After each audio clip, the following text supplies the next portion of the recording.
Hi friends, ಎಲ್ಲರೂ ಹೇಗಿದ್ದೀರಾ? ಚೆನ್ನಾಗಿದ್ದೀರಾ ಅಂದ್ಕೊಳ್ತಾ ಇದ್ದೀನಿ. ಹಾಗೆ ಯಾರಾದರೂ ಫಸ್ಟ್ ಟೈಮ್ ವಿಸ್ಮಯ ಚಾನಲ್ನ ನೋಡ್ತಾ ಇದ್ದರೆ ಸಬ್ಸ್ಕ್ರೈಬ್ ಮಾಡಿ, ಹಾಗೆ ನಿಮ್ಮ ಫ್ರೆಂಡ್ಸಿಗೂ ಶೇರ್ ಮಾಡಿ. ನೋಡಿ, ನಮ್ಮದು ಕರಿಮೆಣಸಿನ ಕೆಲಸ ಎಲ್ಲ ಆಯಿತು. ಈಗ ಈ ವರ್ಷ ಸ್ವಲ್ಪ ಕಮ್ಮಿನೇ ಕರಿಮೆಣಸು, ಆದರೆ ಒಂದೊಂದು ಕೊತ್ತಲ್ಲಿ 1-2 ಹಾಗೆ ತುಂಬ ಕಮ್ಮಿ ಇದೆ ಈ ವರ್ಷ. ನೋಡಿ, ನಾನು ಅಪ್ಪ ಇಬ್ಬರು ಸೇರಿ ನಮ್ಮ ಕರಿಮೆಣಸೆಲ್ಲ ತೆಗ್ದಾಯಿತು. 3 ದಿವಸ ತೆಗೆದಿದ್ದೇವೆ. ಅದನ್ನು ಹೇಗೆ ನಾವು ಕ್ಲೀನ್ ಮಾಡೋದು, ಕಾಲಲ್ಲಿ ಮೆಟ್ಟಿ ಅದನ್ನು ಕ್ಲೀನ್ ಮಾಡಿದ್ದ ಅಲ್ಲ ಮಿಷಿನಿಗೆ ಹಾಕಿದ್ದ ಅಂತ ನೋಡ್ಕೊಂಬನ್ನಿ.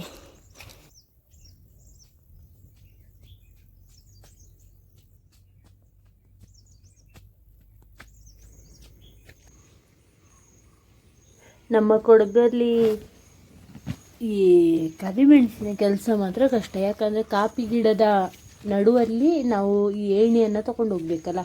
ಏಣಿ ತೊಗೊಂಡೋಗಿ ಅದನ್ನು ಸರ್ತ ನಿಲ್ಲಿಸಿ ತೆಗಿಬೇಕು ಅಂತ ಹೇಳುವಾಗ ತುಂಬ ಕಷ್ಟ ಆಗ್ತದೆ. ಅಲ್ಲಲ್ಲಿ ಸಿಕ್ಕಾಕೊಳ್ಳೋದು. ಈಗ ಆಚೆ ಸುಳ್ಯ ಪುತ್ತೂರು ಸೈಡ್ ಆದರೆ ಅಡಿಕೆ ಮರ ಡೈರೆಕ್ಟ್ ಹೇಗೆ ನಾವು ಉದ್ದ ಹಿಡ್ಕೊಂಡೇ ಹೋಗಿ ಇಟ್ಟು ತೆಗಿಬೋದು. ಇಲ್ಲಿ ಸ್ವಲ್ಪ ಏಣಿ ಎಲ್ಲ ಆಚೆ ಈಚೆ ಮಾಡಲಿಕ್ಕೆ ಸ್ವಲ್ಪ ಕಷ್ಟ ಆಗ್ತದೆ. ನೋಡಿ, ಈಗ 1-2 ಕೊತ್ತಲ್ಲಿ ನೋಡಿ 1-2 ಹಾಗೇ ಇದೆ, ತುಂಬ ಫುಲ್ಲು ಅಂತ ಏನಿಲ್ಲ.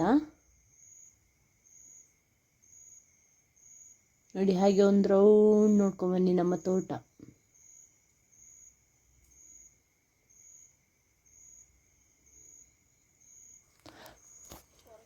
ನೋಡಿ, ಇದನ್ನು ಲಾಸ್ಟ್ ತೆಗೆದ ವಿಡಿಯೋ ಅಪ್ಪ ತೆಗೆದಿದ್ದು, ನಾನು ಕರಿಮೆಣಸು ತೆಗಿತಾ ಇರುವಾಗ. ನೋಡಿ, ಈ ಒಂದು ಗಿಡದಲ್ಲಿ ಚೆನ್ನಾಗಿ ಹಣ್ಣಾಗಿತ್ತು, ಇದರಲ್ಲಿ ಸ್ವಲ್ಪ ಸಿಕ್ಕಿದೆ ಕರಿಮೆಣಸು. ಈ ಕರಿಮೆಣಸೆಲ್ಲ ತೆಗ್ದಾದ್ಮೇಲೆ ಅದರಲ್ಲಿರುವ ಎಲೆ ಕಡ್ಡಿ ಅದನ್ನೆಲ್ಲ ಹೆರುಕಿ ಮತ್ತೆ ನಾವು ಮಿಷಿನಿಗೆ ತಗೊಂಡು ಹೋಗ್ತೇವೆ. ಇದು ನೋಡಿ, ಒಂದು 3 ದಿವಸ ತೆಗೆದಿದ್ದೆಲ್ಲ ಹಾಗೇ ಇತ್ತು. ಈಗ ಅದನ್ನೆಲ್ಲ ಸುರಿದು ಅದರಲ್ಲಿರುವ ಎಲೆನೆಲ್ಲ ಹೆರ್ಕಬೇಕು. ಹಾಗೆ ಅಪ್ಪ ಅಲ್ಲಿಂದ ಚೀಲದಲ್ಲಿ ಇದ್ದಿದ್ದನ್ನೆಲ್ಲ ತಂದು ಹಾಕ್ತಾಯಿದ್ರು.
ಹಾಗೆ ಆ ಎಲೆ ಎಲ್ಲ ಹಿರುಕಿ ಆದಮೇಲೆ ನಾವು ಮನೆ ಹತ್ರನೇ 1 ಕಿಲೋಮೀಟ್ರ್ ಆಗ್ಬೋದು, ಅಲ್ಲಿ ಈ ಕರಿಮೆಣಸೆಲ್ಲ ಬಿಡಿಸಿ ಕೊಡ್ತಾರೆ. ಅಲ್ಲಿ KGಗೆ 3 ರೂಪಾಯಿ.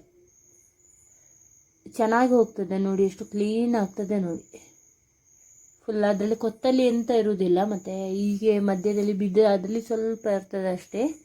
ಒಂದು 10 ನಿಮಿಷದಲ್ಲಿ ನಮ್ಮದೊಂದು 4-5 ಚೀಲ ಇತ್ತು, ಸುಫಲ ಚೀಲ, ಅದೆಲ್ಲ ಕ್ಲೀನ್ ಆಯಿತು. ನೋಡಿ, ನೆಕ್ಸ್ಟ್ ಈಗ ನಾವು ಇದನ್ನು ಒಣಗಿಸ್ಲಿಕ್ಕೆ ಹಾಕ್ತಾ ಇದ್ದೇವೆ. ಅರ್ಧ ಹಣ್ಣಾಗಿದೆ, ಅರ್ಧ ಸ್ವಲ್ಪ ಈಚಿದೆ. ಒಂದು 3 ದಿವಸ ಬಿಸಿಲಿಗೆ ಚೆನ್ನಾಗಿ ಒಣಗಿದೆ ಇದು. ಹೀಗೆ ನೋಡ್ತಾ ಇರಿ, ಸಪೋರ್ಟ್ ಮಾಡ್ತಾ ಇರಿ. ನೆಕ್ಸ್ಟ್ ವಿಡಿಯೋದಲ್ಲಿ ಸಿಗುವ. ಬಾಯ್ ಬಾಯ್.